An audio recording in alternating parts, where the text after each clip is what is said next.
Should they do with Jose Mourinho? Should he leave in the next couple of months? Should he leave at the end of the season? Should they sack him? Should they get rid of Paul Pogba? What are they going to do? And is this the lowest ebb? And to talk about this and a little bit more about football on the continent, Graham Hunter joins us this morning. A very good morning to you, Graham. How are things? Oh, morning, Kenny. Hi, how are you? Good stuff. We're talking about Jose Mourinho just a moment ago, and we're talking about Mauricio Pochettino as well, because I'm just seeing here in front of me in the Irish Mirror a real fight for Poch, that it seems that it's going to be Manchester United versus Real Madrid going for Mauricio Pochettino. I do wonder if it's as one-dimensional as this, though, Graham, that Florentino Perez is looking at the array of options around Europe and seeing Mauricio Pochettino as his one and only situation to succeeding Solari perhaps at the end of this season. Can I say, it's like saying the All-Ireland final will be between Dublin, and then you don't say Kerry or Dundalk. Listen, the big story about this is that anybody thinks they're getting Mauricio Pochettino, they're not in a fight with each other, they're in a fight with Daniel Levy. For example, last summer, there was a big social event at which Florentino Perez, the president of Real Madrid, and his vice president was at. And they were talking to Mauricio Pochettino. And he said, I've just signed a new contract, there's no get-out clause. And they said, well, you've just blown it. You'd be a Real Madrid manager. If there was a get-out clause, we'd pay it. You'd be in charge. They wanted him to take over from Zinedine Zidane on.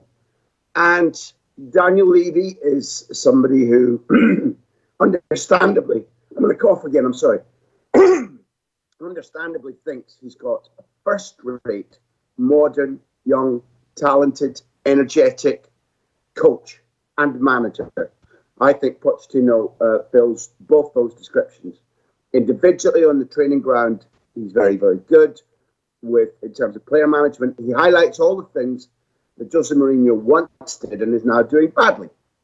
And therefore, headline writers and journalists can write anything they want about the queue of clubs who would scrap for Pochettino were he available.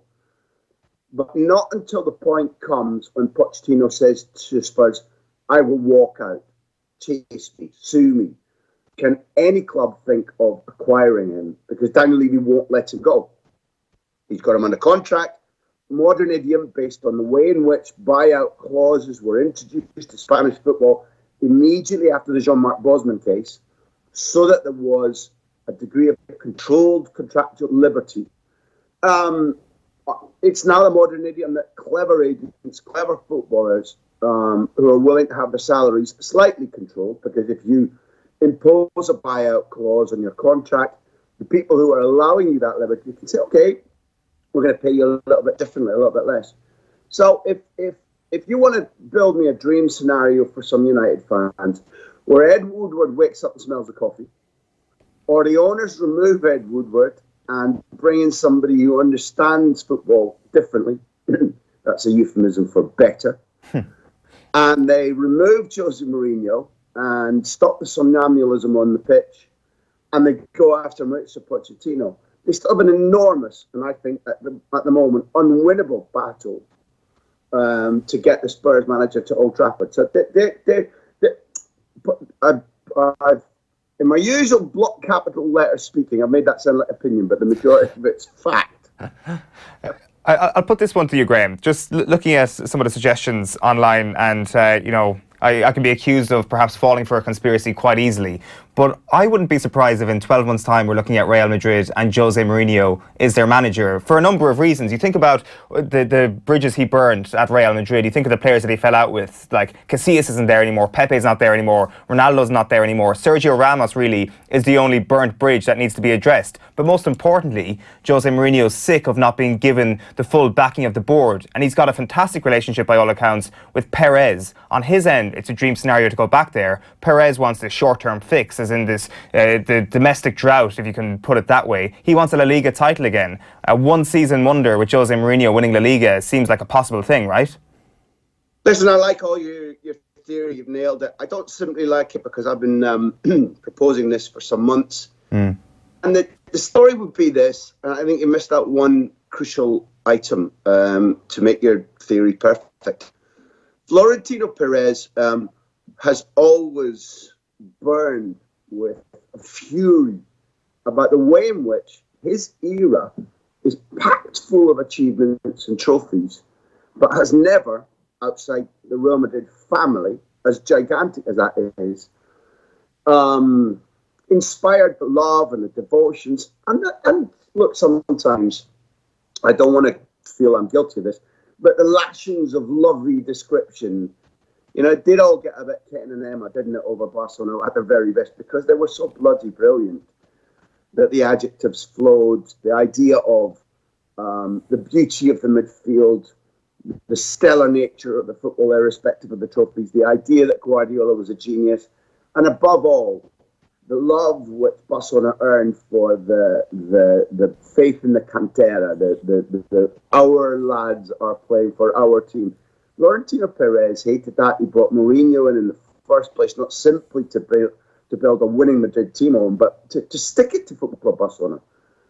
So from Mourinho's point of view, and I genuinely believe this is how he's configuring it, Xavi and Iniesta gone, Puyol gone, Victor Valdes gone. A club Guardiola gone. A club patently in the throes of transformation, likely not for the better. Leo Messi coming to a point at which, for example, there's a get-out clause in his contract in 2020 for Messi. I have no idea if he'll take it. Frankly, my suspicion is that he'll choose to stay on. But it's a diminished, different Football Club Barcelona that if Mourinho were to take over at Real Madrid, he'd be facing. And therefore, the attractiveness is awfully high to him and awfully high to Florentino Perez. You're right on. Yeah, for sure. And there's one other thing we just wanted to get your take on, Graham, and it is Barcelona. You mentioned them there, but one player in particular, Ousmane Dembele, catching the eye this week with that incredible goal, really, against Tottenham Hotspur. There is some talk, there was I read, you were probably in the press box yourself, a Catalan radio journalist on Tuesday night apparently said, put the training back a couple of hours every day, and Valverde was quite lighthearted about it as well, that this idea of Dembele not being a good trainer, or simply not training at all and not showing up in time for training, is tended to be laughed off a little bit, which is quite a sea change from what we were looking at a couple of months ago at the start of this season. I think it's fair to say at this point, though, perhaps the Barcelona fans look at Ousmane Dembele with a little more warmth than the Barcelona players, and I do wonder how problematic that might end up being. How's the off the ball AM budget? It's absolutely sky high. It's like a Hollywood film. Well, listen, he needs an alarm clock. He needs, for Christmas, he needs a beautiful alarm clock, because it's a matter of fact that he's now twice slept in for training, once missing it altogether and kind of going absent for about a day.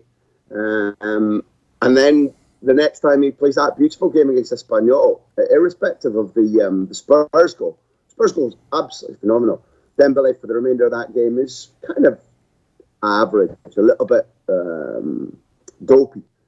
But against Espanyol, he put in a right good 5-star performance. Brilliant. Another good goal, good assist in the Catalan City derby.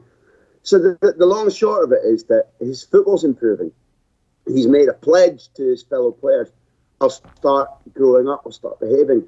And I'm told that he was pretty bereft, that he was pretty disgusted with himself on Sunday morning or Sunday lunchtime when he turned up for training when everybody else had done their work. And Kenny will tell you, one of the things that we underestimate most of all is the relentless nature of demand on elite athletes. It's not like play when we see them and show and carry the pressure and turn a game and win a game. It's like get on the plane, travel home, miss your sleep, miss your family, play a win, play a lose, next morning, training as ever, work. We all moan about the constant hours we do in our jobs. They do it too. And if you can't tick that box, everybody else looks at you, number one, around, the tough heads in that, the tough heads in that dressing room, PK or Busquets or Alba. These are tough guys, hard-nosed, don't mess with me guys. And first of all, they look at a kid like that and they go, well, you're just about going to cut it if you can't waken up because you're utterly brilliant. And then they go, well, if he's getting slack, I want slack. PK's trying to buy the Davis Cup and wants to be in New York or in Madrid and would love to say he's used to happening to the Galacticos under Florentino Perez in the Vicente del Bosque president. I'd like one day off training. It won't make a big deal. And Dembele never turns up anyway. Give me a free pass. Robert, he can't afford that.